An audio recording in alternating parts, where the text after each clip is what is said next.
बांग्लादेश में एक बार फिर से हिंसा शुरू हो गई है। कई गाड़ियों में आग लगा दी गई है। 50 से ज्यादा लोग घायल हैं। इस हिंसा की वजह है शेख हसीना।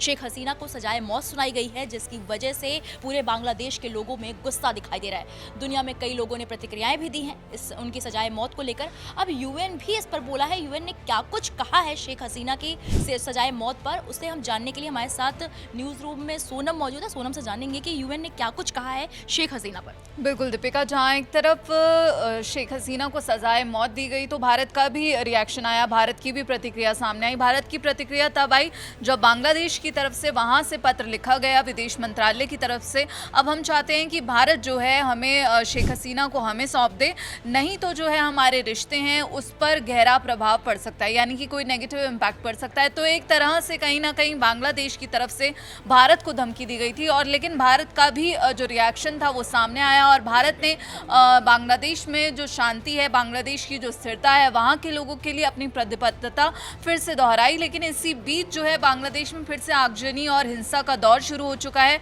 और यहाँ पर अब जो है यूएन की प्रतिक्रिया सामने आई है। संयुक्त राष्ट्र ने बड़ा बयान देते हुए कहा है कि शेख हसीना को दोषी करार दिया जाना पिछले साल विरोध प्रदर्शनों के दमन के दौरान हुए गंभीर उल्लंघनों के पीड़ितों के लिए एक महत्वपूर्ण क्षण है। हम हर परिस्थिति में मौत की सजा का विरोध करते हैं। तो यहाँ पर जो है अब शेख हसीना पर जो है उनको सजाए मौत जो दी गई है उस पर उनकी सजा पर गहरी चिंता और खेद व्यक्त किया गया है संयुक्त राष्ट्र की तरफ से।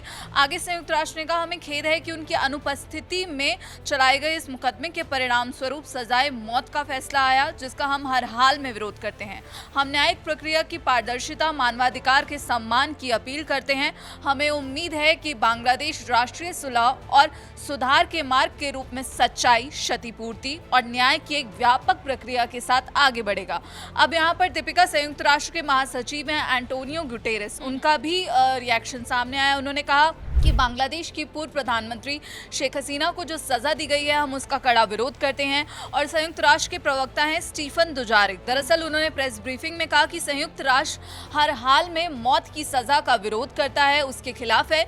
ये सजा शेख हसीना को बांग्लादेश की एक अदालत ने उनकी अनुपस्थिति में सुनाई है। और दीपिका, अभी जो है शेख हसीना भारत में रह रही हैं। शेख हसीना की भी प्रतिक्रिया आई, उन्होंने जो भी उनके खिलाफ फैसला आया उसको गलत ठहराया और कहा कि मैं वहाँ मौजूद ही नहीं हूँ अपने आपको डिफेंड करने के लिए। और उनके बेटे का भी रिएक्शन सामने आया था। उन्होंने कहा था कि मेरी माँ जो है भारत में आज़ादी से रह रही हैं। यही सेम बयान शेख हसीना का भी था।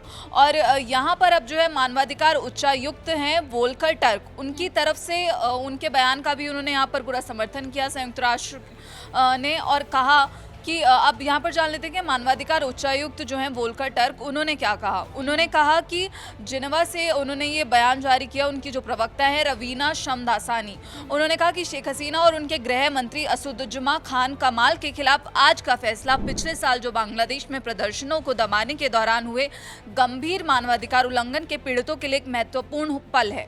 लेकिन उन्होंने ये भी जोड़ा कि इस मुकदमे की जो कार्रवाई की निगरानी संयुक्त राष्ट्र के पास नहीं थी, इसलिए ऐसे मामलों में खासकर जब मुकदमा अनुपस्थिति में चल रहा हो और मौत की सजा यानी सजाए मौत की संभावना हो, तो अंतर्राष्ट्रीय स्तर के निष्पक्ष सुनवाई और उचित प्रक्रिया के मानकों का पूरी तरह से पालन होना चाहिए। तो यहाँ पर अब जो शेख हसीना को सजाए मौत दी गई है, तो यूएन ने प्रतिक्रिया देते हुए इसका कड़ा विरोध किया है कि ये कहीं ना कहीं हम इसका विरोध करते हैं और कहते हैं कि बांग्लादेश को अंतर्राष्ट्रीय मानवाधिकारों का पालन करते हुए आगे की प्रक्रिया करनी चाहिए। बिल्कुल, और इस पर आपकी क्या राय, क्या भारत को जो है शेख हसीना को सौंपना चाहिए या नहीं? हमें कमेंट बॉक्स में जाकर जरूर बताएं।